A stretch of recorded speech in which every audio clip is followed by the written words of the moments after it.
morning, everyone. I would like to take a moment to thank the joint Oireachtas Committee on Climate Action and the Environment, without whom this opportunity to speak today would not be possible. I am 16, and I'll be speaking from the perspective different to most, that of a young islander. I live on Clare Island, a small island of around 150 inhabitants off the coast of West Mayo.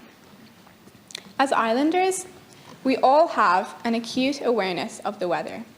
We are almost completely reliant on ferries for getting on and off our islands. For example, to speak before this committee today, I took the ferry yesterday afternoon and will be taking the last ferry back this evening. If I miss the ferry today, I must wait until the next morning for the next one. At this time of year, in the summer, there are many boats and they all operate on schedule. In the late autumn, early spring, and throughout the winter, however, such a journey could be much more complicated.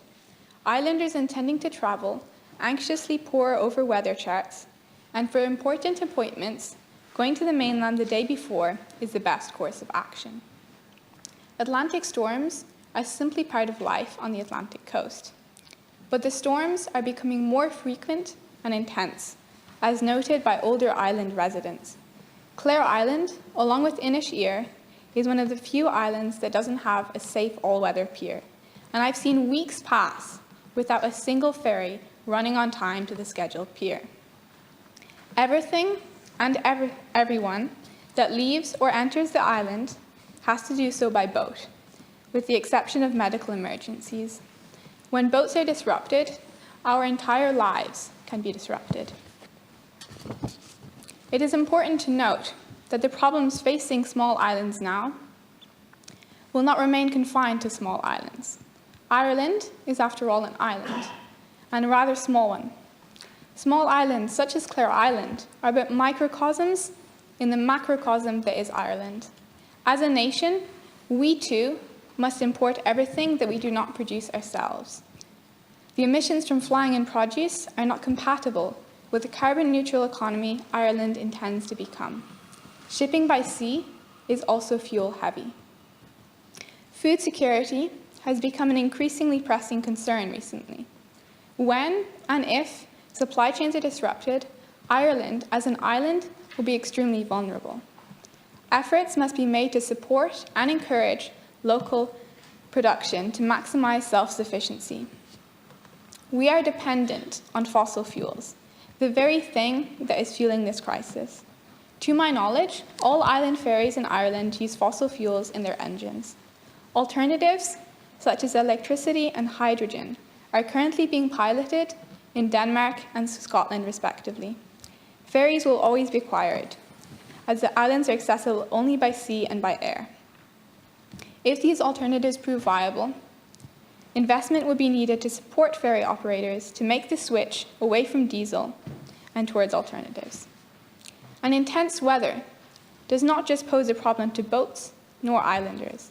Arran Moor suffers from a severe risk of flooding, and harbours and piers are at risk on all islands.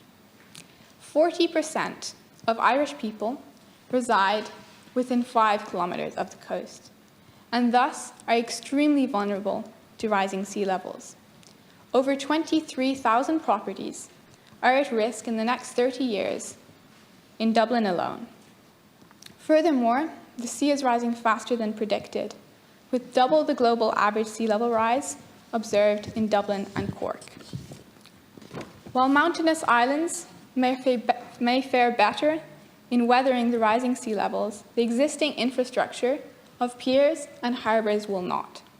According to Climate Central's predictions, with the current trajectory of warming, Runa Pier, used by Clare Island, and Oireachtas will be completely submerged. Indeed, there was a recent consultation with islanders about the pier, at which rising sea levels were not mentioned. A shocking blind spot, considering the pier is projected to be below annual flood levels in a decade. Rising sea levels also pose a threat to seemingly unrelated issues, such as drinking water. On Oireachtas, the island's water reservoirs were flooded, contaminating the fresh water with salt and making it unsuitable for drinking. Thankfully, there are mitigation options available for combating both the effects and root causes of climate change. Rainwater can be collected, agriculture revolutionised, and transport decarbonised. A recycling initiative has been set up with great success on Inishmore.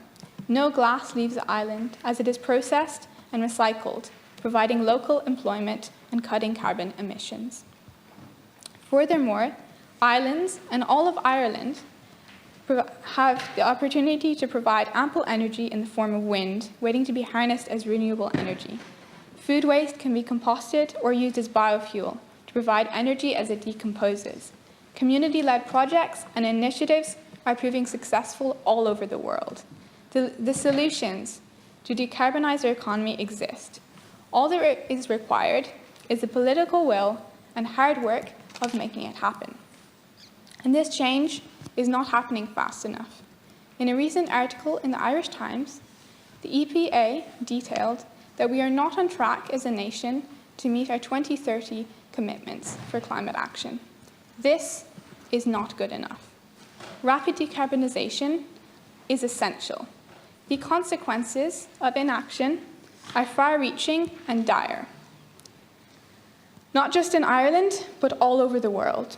It has often been said that it doesn't matter what Ireland does, as we are such a small country, and fingers are pointed at larger nations. This, however, is blatantly false. Every fraction of a degree of warming, every centimetre of sea level rise, and every tonne of CO2 matters. As Greta Thunberg famously proved, no one is too small to make a difference.